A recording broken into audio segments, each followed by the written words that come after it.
In today's episode, we are joined by Adam, who is the founder of CaptiveWifi. And as you dig into the episode, you'll realize that Adam's got a little bit of an accent. He's from over the pond, but they're doing some incredible work, really trying to solve the world of Wi-Fi to ensure that they know who is in the property and that they can continue to communicate with their guests, tie them into loyalty, tie them into all of the things that are going on. I think Wi-Fi is one of the most underutilized assets that restaurants have within their brand that they're not using to help drive sales and drive customer engagement. So listen around till the end to hear what Adam is doing to really accelerate people's revenue and continue to engage with guests. If you don't know me, my name is Jeremy Julian. I am the Chief Revenue Officer for CBS North Star. We wrote the North Star point of sale solution for multi-units. Please check us out at cbsnorthstar.com. And now on to our episode. Welcome back to the Restaurant Technology Guys podcast. I thank everyone out there for joining us. As I say each and every time on these shows, thank you for spending time with us. I know you guys got lots of choices. So today is a topic that I love talking about because I think it's definitely underutilized in the space. There's a couple of larger brands that are doing a lot of it, but a lot of the smaller brands are missing some huge opportunities. And so before we jump into what you get to do, Adam, why don't you introduce yourself to our listeners, and then we'll talk what you guys have been building and why you think it's so critical for our listeners to hear about it. Firstly, thank you for having me. Obviously, as you can hear from accent, I'm from the other side of the pond. It's not that late here, so we're doing all right. I don't have to do a 10 p.m. Show, but my name's Adam. I'm the founder of CaptiveWifi. We built a platform just to fix that horrible, disgusting journey that you all see when you connect to a restaurant or a hotel.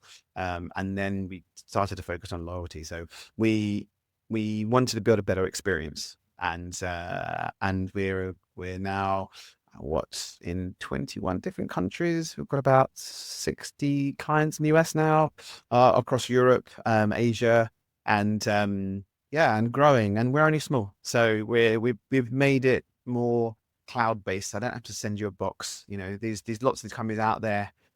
You sign up, they send you a box. You got to plug it in. They lock you down.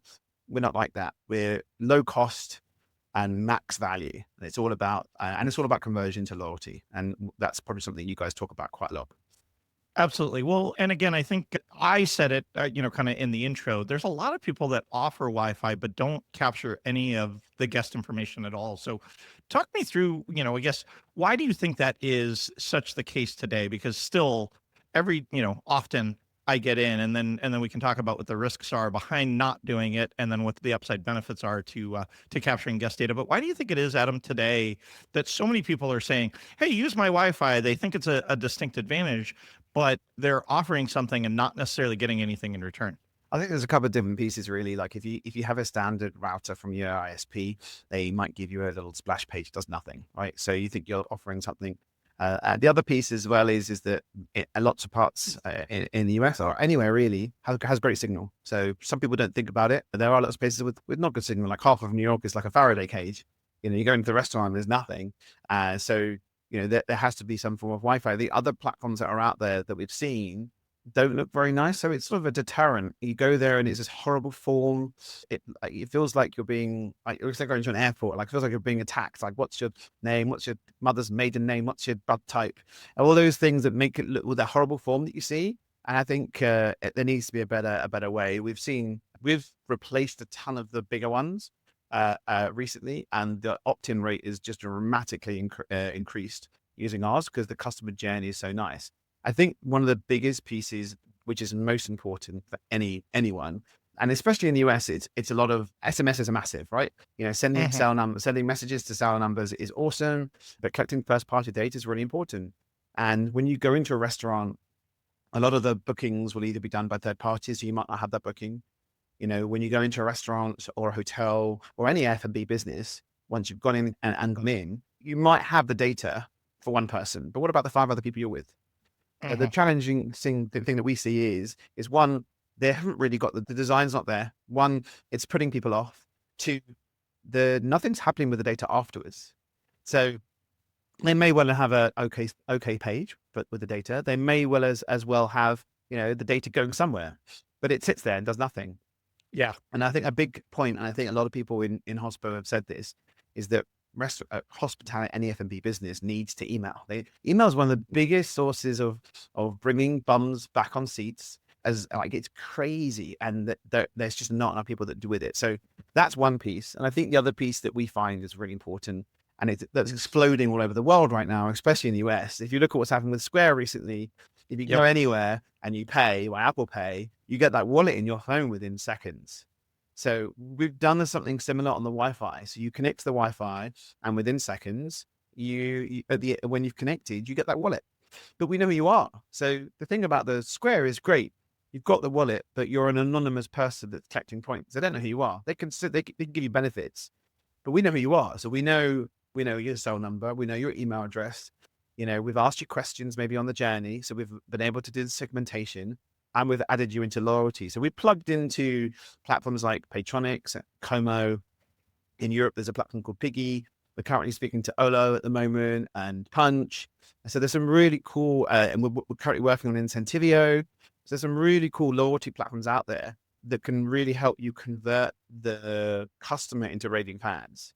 That's the goal, right? You want to get someone in, they've sat down, they've connected to the Wi-Fi. Why should they have to fill out a form to then, why should they have to then get a card that says next time you come, use this punch card. Yeah, or use a punch card, which is crazy.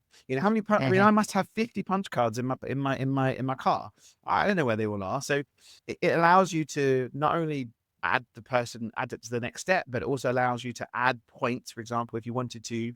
And then once the wallet's in their phone, and I know wallet's a new thing, especially in the US. I spoke to a colleague of mine yesterday, and she said in the US, and she said that she thinks it's going to take about a year and a half to everyone sort of fully adopt it, because having the Apple Wallet, you're used to it going on an airplane, maybe you're used to it and so on. But it's in Australia and in Europe, it's massive. The wallets are everywhere. Less apps, more wallets. And once the wallet's in your phone, it's there forever. Now think about downloading an app unless you're using that app every week. What does Apple do now? Yeah, you don't need the app. Take a step back, Adam, because you threw out some insider language that I'd love to make sure that we define for our clients. So when I connect to a Wi-Fi experience at a retail outlet, whether that be at a Starbucks or at a Costco, you said something, it brings up a splash page. Define what a splash page is, and then define what Captive Wi-Fi does a little bit differently to make it not, let's ask for your mother's maiden name, let's ask for your blood type, what's your first kids, when were they born and what city were they born in? Walk me through, what is that splash page and how is that traditionally defined, and what is it that you guys do a little bit differently? Yeah, so on the traditional method, if you were going to go into a Starbucks or any retail store, you connect to the Wi-Fi, it pops up, and you have this page that arrives, right? It splashes up on your phone, in your face, and it's usually this ugly, horrible box with some corporate logo, some terms. Yeah, it might say Cisco on the bottom corner, and it says, just agree. 100%. And so I'll give you an example. We, Gordon Ramsay's group across the globe, their Wi-Fi is open. Just you connect to it. Like you said, the Cisco box pops up. There's a green icon that says connect, and then you're in. But that's it. And then they don't know who you are. It's just left. If you look at like Starbucks don't really care who you are because they're so big. You go in, it will pop up with their Starbucks thing, and it will say connect. It won't ask you for anything, and it will let you straight through. And Starbucks one's probably a little bit nicer. The splash page is a bit nicely designed. You'll go to a gym, and some gyms will also have it designed into their style and then connect. What we've done is taken that concept of it and created a beautiful design splash page. And one of the things we built was video and entry. So that means that, if you think about a restaurant with, 500 covers, how many people throughout the week are coming through that restaurant? Yeah. Yep. If you can thousands and thousands and thousands. So if you can display that little video, maybe an Instagram reel or a promo or a showcase about your venue to 20,000 people in 1 week, it's a game. And it's basically an advert in your pocket.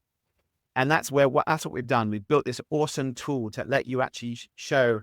And we're actually speaking to some media partners at the moment that are basically wanting to pay restaurants to put the advertisement on that screen. Restaurants don't really care. They're like, I'll happily keep the data, but I don't care about their main splash, which is another revenue stream. But it's the welcome. So you connect.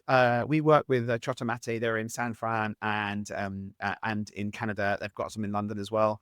And we will also work with Rocket and Zuma as well. Awesome brands. And they have a video, Zuma themselves have a video editing. They've got their own marketing team. They're like awesome. And they're like 60, 55 venues globally.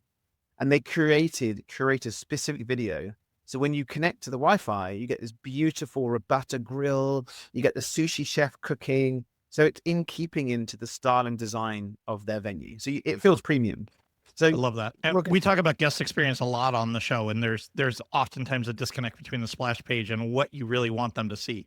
You go to their website and it's beautifully designed, but then you go to the splash page that you're talking about, and it's like, am I even in the same place? Am I connecting to a legit Wi-Fi signal? And I guess I'd love to have you talk a little bit about that, Adam. How often? Because again, I was just in Mexico. I was in Mexico in Cancun for a business trip, and nobody needs to feel bad for me. Yes, it was beautiful. Yes, I had a great time at the beach with my wife. And, I was there and I didn't want to use my cellular, so I didn't buy a SIM because I was at the resort the whole time, but I was at the airport. And now I see 40 Wi-Fi signals at the airport and I'm scared to connect to it. So both from a security perspective and then even from a brand reputation perspective, what does that splash page need to, I guess, instill confidence in the end user? And then what have you seen as far as brands? Because I've heard bad stories of people sitting in the corner downloading stuff that they shouldn't be downloading, where there might be children and stuff. So love to talk through a little bit of that before we jump into kind of migrating them over to the loyalty platform. Yeah, I think so being cloud-based is something where there's the line. So we have the IT team that work with their local IT teams, and we make sure that the right things being put in for the right place. So we have guidance on what is recommended. So some of the hardware, like for the smaller venues we work with, we just tell them to go to Amazon, buy an Aruba Instant on access point that has its own version of a splash page, and we plug directly into it. And that tool on its own has the facility to block things like adults. It has the facility to block things like even social media. I spoke to a wine club the other day who said to me, "We don't want customer Wi-Fi." And I said, "You've got no signal in your venue. Like, how are people going to know how's someone going to WhatsApp someone to get in if you're in a basement?" And he said, "Okay, I do want customer Wi-Fi, but I don't want social media." That's fine. So we basically block social media. So the guidelines really are, every access point that's out there, every little disc you see in the ceiling with a little blue light, has the facility to put blockings in place. So we've got a guideline of what we recommend, but generally the bigger brands we work with will already have an information security policy in place to block that. So the last thing you want is something. The one thing that's really important to remember when you are on a customer Wi-Fi is, one, most devices nowadays are pretty good at isolating yourself. And two, the hardware itself, the ones we work with, isolate every single guest. So you might be able to see that person on the network, but you can't access them. Things have changed over the years. Roll back 5-10 years, you'd sit in a coffee shop and you could scan everything. You could even scan the credit card machine. The credit card machine is doing transactional data out. So things have changed a long way. There's a lot more security tools in place, and there's guidelines. I think less and less is happening now, and when it comes to it, and even the smaller ones, as I recommended, I got a phone call from a client. He goes, "I just got a broadband router. Can you plug into it?" And I'm like, "No." He goes, "Well, I've opened my Wi-Fi." I said, "Well, it's going to affect your till system." So we'll guide them in the right way. We'll either tell them to buy, or we'll work with their IT companies. And then, we've got tech talking to tech together. I literally had a client the other day in New York, an awesome restaurant called Caviar Receives, like the oldest caviar restaurant in New York. The guy's awesome. I had a conversation with him. Within 15 minutes, he basically did a Teams call with his IT guy, and it's Cisco Meraki, which is an awesome piece of hardware. And the guy was like, "What do you need?" I went, "Can you do this, this, and this?" Yeah. And it was on. Path entry. So security wise is a lot better. We try and help with guidelines nowadays to make sure that you're isolating every single device that's out there and blocking the nasties, basically. And so talk me through, because one of the other things that I hear from customers that talk about this is I don't want it to impact my phones. I don't want it to impact my point of sale. I don't want it to impact some of those other things. So how do you guys help manage that infrastructure? Because they only have potentially one internet connection into the building, and they don't want the services for the business critical things to suffer because we're giving somebody, they're watching, the Housewives of Orange County on their tablet in the corner. Absolutely. So as I said, the majority of platforms we work with that allow us to block specific things. We always recommend to bring down that speed. is that I have a client in Ontario in Canada, and they're using Starlink because the internet is so bad, horrific. So imagine running your whole business of a Starlink. They've got they've got Toast running all of their ecosystem, and it works fine. But obviously, you start to throw in customer Wi-Fi in the mix. And bearing in mind, Canada's a bit different to the US. There's 3 providers out there, Yep. and there's limited data. And if you're not in the center, you know, you're going to struggle. So they have a lot of customer data, but we work with them and their team to just limit that speed a little bit. You still can get on the internet. You can still do a bit of browsing. You probably couldn't do Netflix and stream because, you know, depending on what they've got, but you can still post that the Instagram feed or take a picture and post it to social media. That's the guide. You really want them to be able to, you want your food to shine, right? And there's the connectivity piece. You want them to be able to be in touch with whoever's trying to get in touch with them. I love that. So now let's flip over, Adam, real quick to capturing the guest data. You talk about capturing the guest data both, I guess, overtly and then covertly. Talk me through kind of the overt side of capturing a guest data. And, you know, a lot of times the struggle, especially transaction volumes and things like that, they don't want to have them enroll in loyalty at the front because they're struggling. You know, they want as many people through the line as possible. It's a cafe and they're running through. And so figuring out other ways to capture who those guests are. What is the overt ways that you guys are doing it? And then I'd love to talk a little bit about how we can track frequency and things like that, even if they don't jump on Wi-Fi, but I know we'll get there.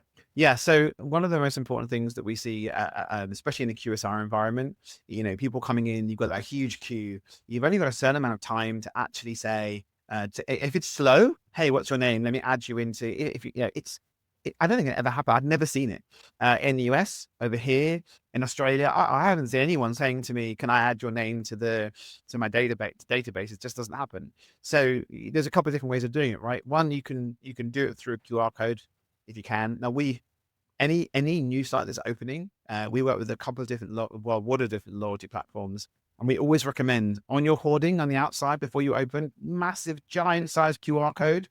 You know, sign up to loyalty. So they scan it and they fill it in. So that's pre-opening. Once you're open, you're busy. No one's got time to do it. So what we've done is we've basically built the barrier to entry much lower. So all I really need is your email, your name, surname, email address. But we can go one step further and ask for your name and your date of birth. But what we've done, as soon as you fill those 2 or 3 pieces of information out, and you opt in to marketing or to loyalty, we immediately within 10 seconds, you have been created a loyalty partner for that brand. Without even without even realizing, all of a sudden you get a text message or an email saying, "Thanks so much for joining the Brew Club.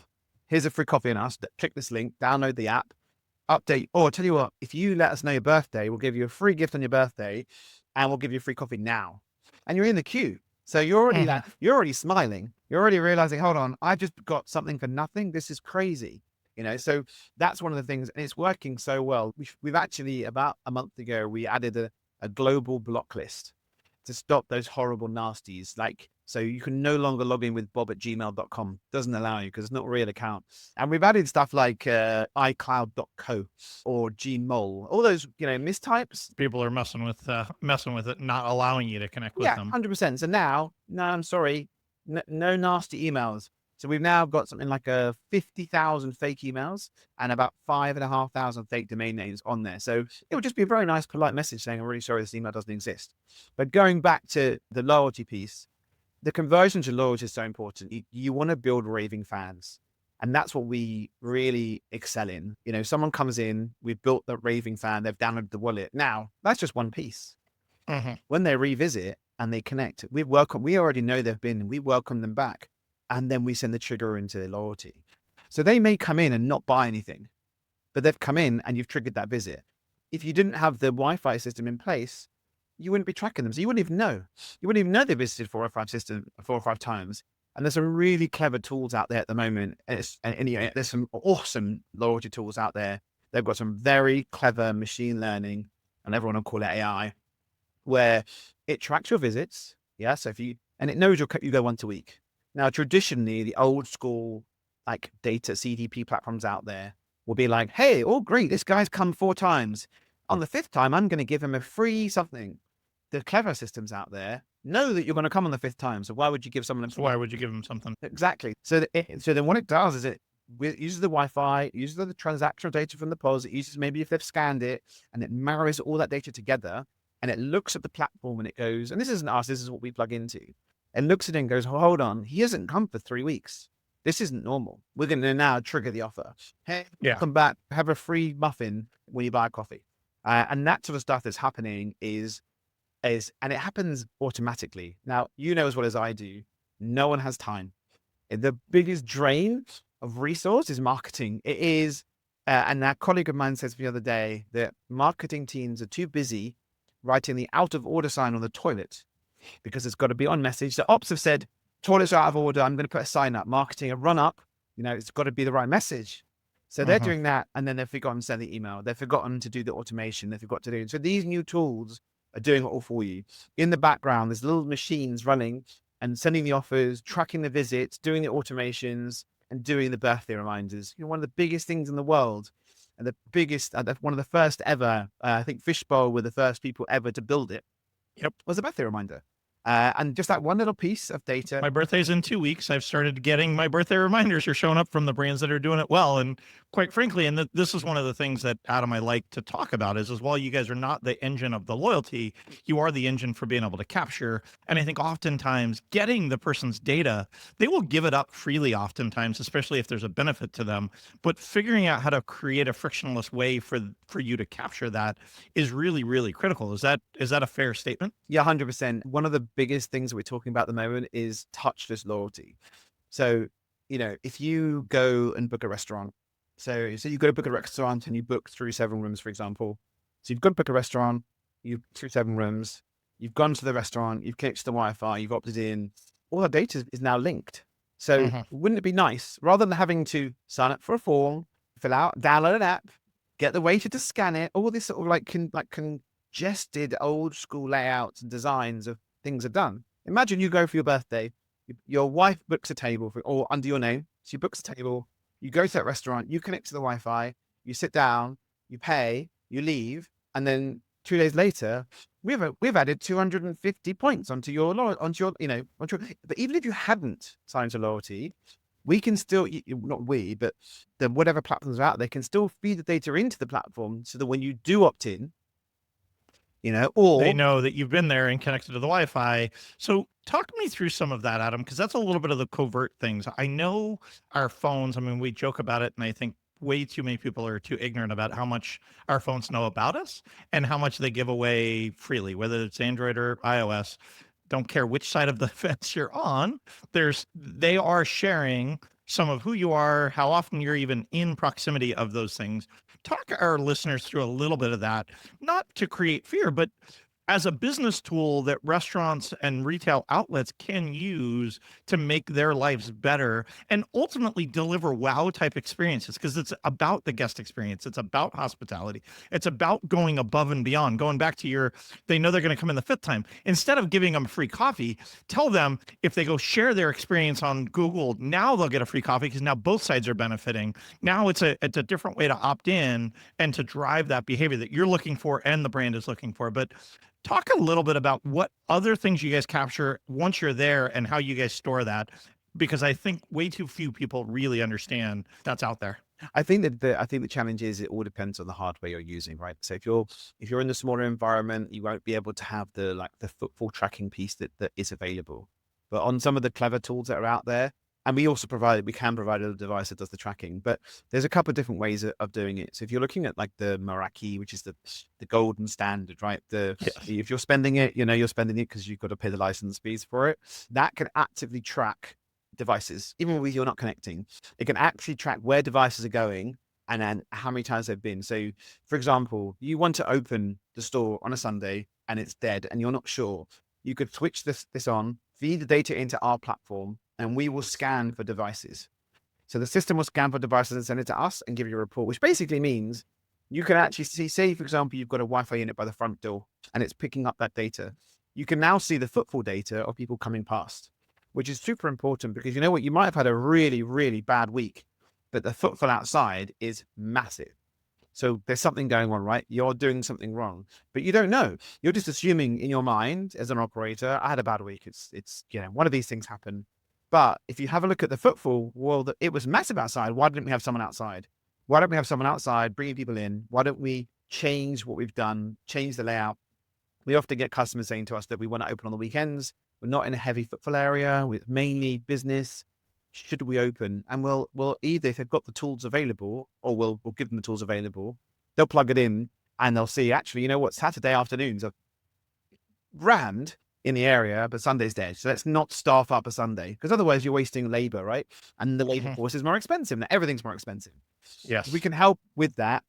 Those tools are clever. Also, we recognize when people come back. So if someone has walked past one of the sites that we have and their phone auto connects, it's quite nice to see that, you know, you've got people auto connecting in and triggering that visit as well. But the Footfall thing is quite interesting on how it works. I spoke to a partner of ours the other day that did some work for a humongous, like a fairgrounds, huge fairground. Okay. And as you go in, they did a wayfinding. So they looked at where people are going. And it turned out that everyone walked in, they went immediately to the right. So they're following all the devices everyone's going to the right. So that half of the fairground was absolutely packed and the left-hand side was dead. So they asked ops were just like, we don't know why, we've stood there, we can't really see. It's difficult when you're on the ground. But when you look at the data, the flow of people, and the reason why everyone went to the right, because there's 2 information centers on the right-hand side. And they just didn't click. So they immediately put 2 more information on the left-hand side, checked it out again, and then saw the flow of data. So there's some really, really clever stuff you can do. But the Footfall thing is important. It allows you to understand what's happening in the area.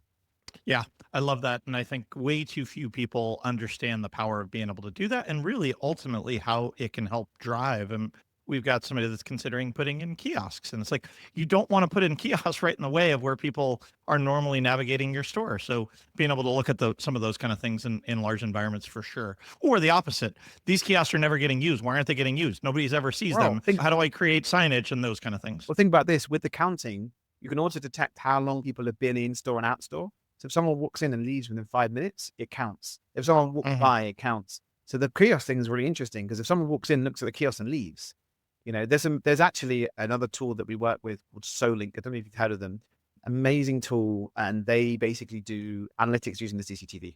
So basically you can line out areas where they are and do those kiosks and see how long people have used them for, which is really clever. We actually spoke to a kiosk company a month ago about doing something cool. You come into the QSR, your phone auto connects to the Wi-Fi, and then there's kiosks.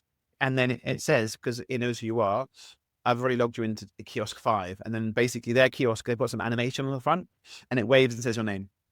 So and there's a code like McDonald's, like when you go to McDonald's, right? You go to McDonald's, you can scan, but we're talking about making it even more fun. When you walk in, you've connected to the Wi-Fi, and then the kiosk becomes, it's auto signs you in.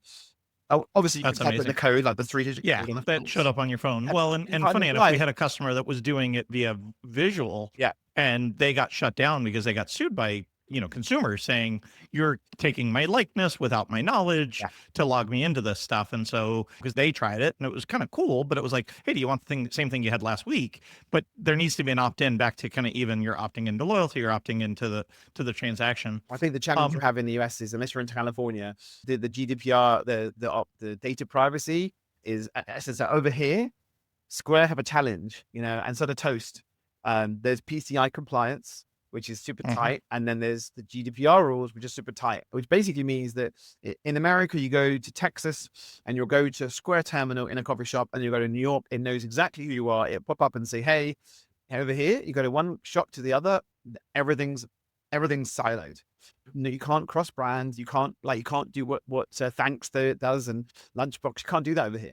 There's no, every person has an individual unique token, but the challenge is linking that token. Where you are, you're winning but yeah, you're right. That's an interesting point. I've seen a lot of the articles on the kiosks with the facial recognition. Yeah, this brand happened to be in California and they struggled with it. But you just alluded to my next line of questioning, Adam, which is kind of this whole token idea. Obviously, in the payment world, I love I love it because my card is tied to my wife's card on Square. So when she spends money on Square, I'm like, what were you buying over here? And, you know, I'll holler down to her and she goes, how do you know? It's like I hadn't even seen it on the account, but I got the notice from Square. Again, or vice versa, from time to time, she'll get a text. I'll be at the farmer's market and I'll use the Square terminal and she'll get a text saying, oh, you weren't supposed to buy that. But in general, you talked a little bit about how opting in to Wi-Fi, the rules might be a little bit different. I'd love to kind of tease that out a little bit that says, how do we cross-pollinate? I happen to mean, you and I talked pre-recording. I happen to be, middle-aged, father of four. My life circumstance is very different than somebody else that's my exact same age, but might not have any children. Their dining preferences, their, everything might be very, and I live in the suburbia. I don't live in a downtown metro area. So my preferences are going to be very different than somebody else's might be. But if it opts in and now I'm at different brands, how can you tie those things together? And what's the value behind that? And how does that all work? I think the nice thing is that the if we go back a step a little bit, we look at reservations. In reservations, I think it's 22% of people opt into reservations. We see the data. It is so low. So it's really difficult to start really marketing to everyone. If people aren't saying, yes, I want to hear from that restaurant, you tick the box on reservations and it's not free tickets, just you have to tick it. Most people just won't. So you have this really big challenge with that piece, right? So that's one piece you're away from. But then when you threw the Wi-Fi into it and you've gone in, well, now you've booked a table and you've put your allergens and your preferences into the reservation system. And then you've gone into the venue to sign into Wi-Fi. And we have this beautiful little pop-up that comes up that says, our default text is, you'd like to receive marketing, don't worry, we don't spam. That's what it says. With a very nice big black accept button and a very small decline button on the left-hand side. So we get like a 90% opt-in rate. But once someone's opted in, you can then marry that data together, right? You then you can then pull that data out. So if you've got multiple venues, we've got an awesome brand in the US. They've got like 15 sites. It's like Cuban style, really cool venues. And they have 7 rooms. They have us, and we up into their res platform.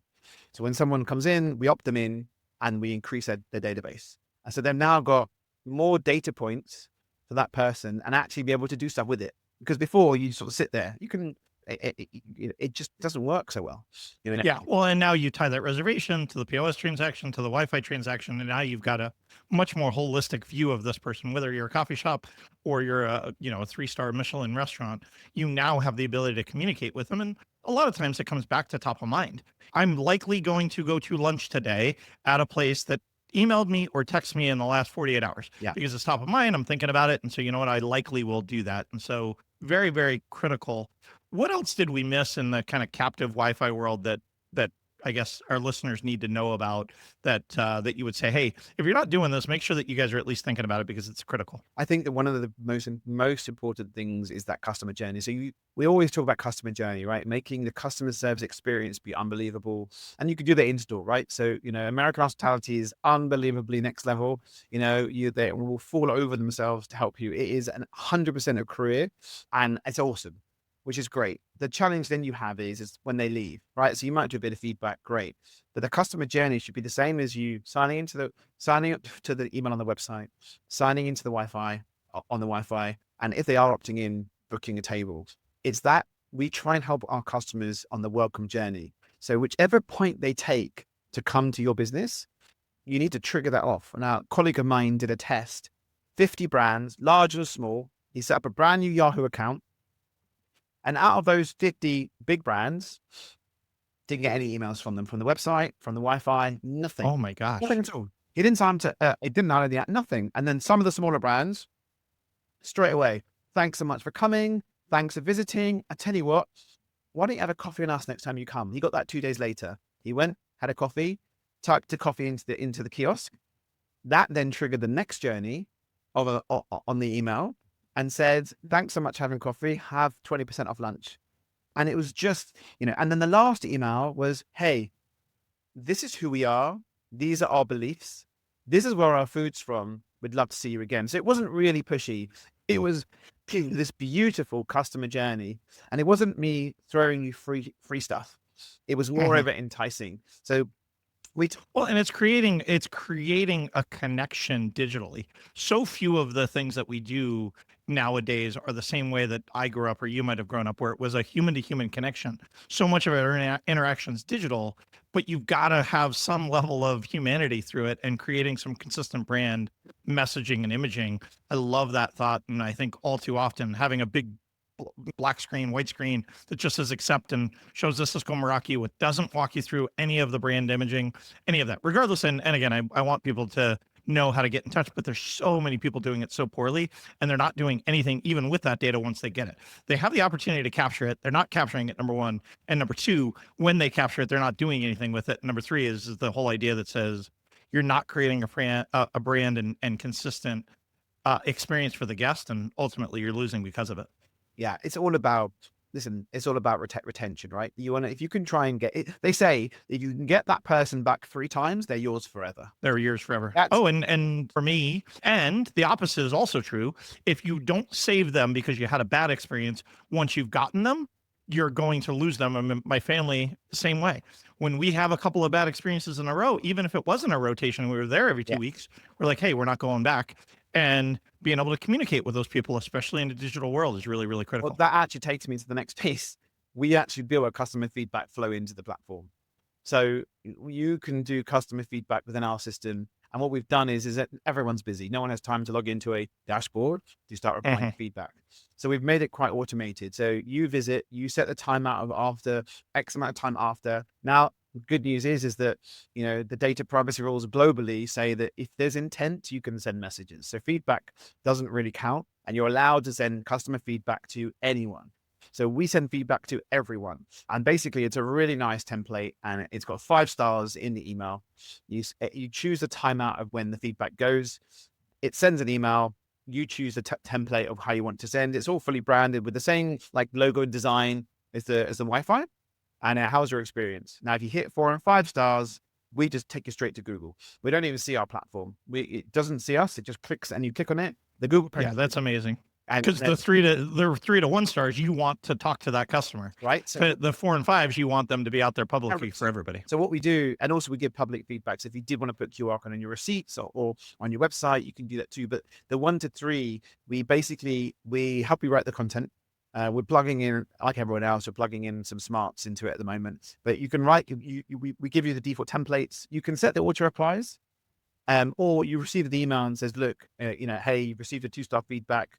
The burger was soggy. And then you have the option to respond with those templates, or you can auto reply. The nice thing is what we've done is, listen, we're not a feedback platform. We do plug into third-party feedback platforms and can send the data anywhere. What we can do though, is when the customer responds to the automated message, and you can choose multiple automated messages, it goes straight to the brand.